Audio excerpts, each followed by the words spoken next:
Hey my friends, welcome back to another episode of In My Own Backyard, and in this episode we are exploring things to do in Cambridge, Ontario. This charming city in Southwestern Ontario is a suitable day trip from Toronto and offers historical sites, outdoor activities, and breathtaking natural spaces. Please check out the link to the blog post in the description for more info and pictures, as Cambridge is a very photogenic city.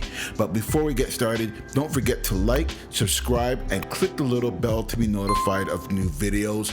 Let's start with the Cambridge Sculpture Garden.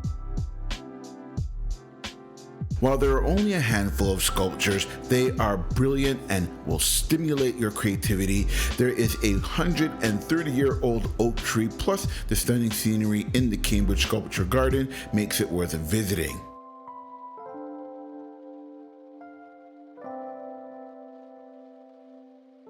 The McDougall Cottage was built in 1835 and celebrated Cambridge's Scottish history. The cottage is now an interpretation center and a wonderful tribute to Scottish stonemasonry. Trinity Anglican Church is the oldest stone church in the Waterloo region. And the Central Presbyterian Church is breathtaking with its Gothic-style structure and a towering spire, which is located along the Grand River. Interestingly, the church's bell was shipped from Scotland. Located at downtown Galt, the Grace Bible Church is beautiful on the inside and outside. You can admire the organ and the tall stained glass windows. So we made it to Cambridge. I'm not sure why we never came here sooner. I mean, this place is like, I'm actually, like, I love it here. Yeah, it's so nice. It reminds me of part of Europe. Yeah. Like there's lots of old buildings, churches, I think 5 in a very short distance, like span within each other. Yeah, there's lots of like those old limestone looking buildings. I think it's well worth a day trip. What do you think? Yeah, they're just this little walk along the river. Yeah. It's beautiful. Awesome. The 19th century Cambridge Mill, now serving delicious wood-fired pizza.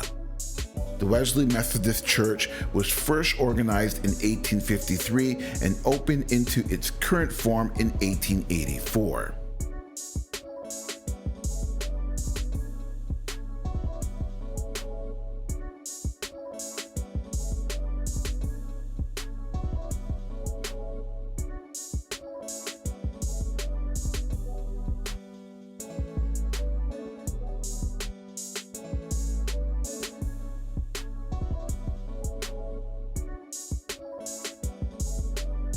Butterfly Conservatory.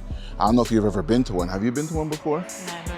I like butterflies. I think they're cute. No, okay.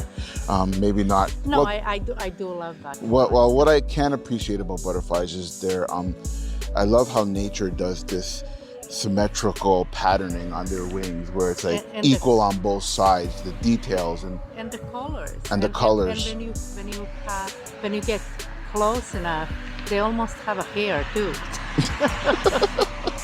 Yes, they're hairy butterflies. So we're gonna go inside and see what this place is all about. So here at the Cambridge Butterfly Conservatory, you have the opportunity to see around 2,000 butterflies fluttering in the 10,800 square foot indoor tropical garden. Learn about incredible insects and the metamorphosis journey from caterpillar to butterfly. The conservatory is suitable for all ages, and the cafe offers delicious coffee and cake.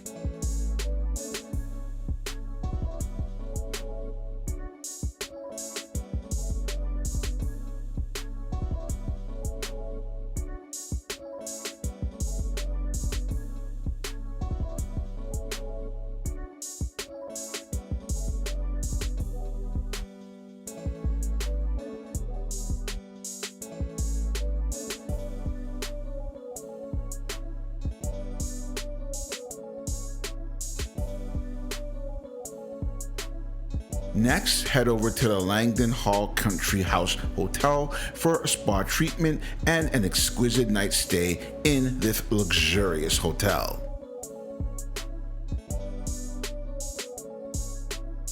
Before leaving, be sure to check out this hidden gem. The Sheaf Tower is the oldest hydroelectric site in Ontario, which once provided power to the nearby Cargill grist mill. Alright, that's it for this video. Thank you for watching. We got more videos coming out about this region, Waterloo region, so don't forget to like, subscribe, and click the little bell to be notified of new and upcoming videos. Also, check out the link to the blog post in the description for more info and pictures about things to do in Cambridge, Ontario. Till next time, cheers.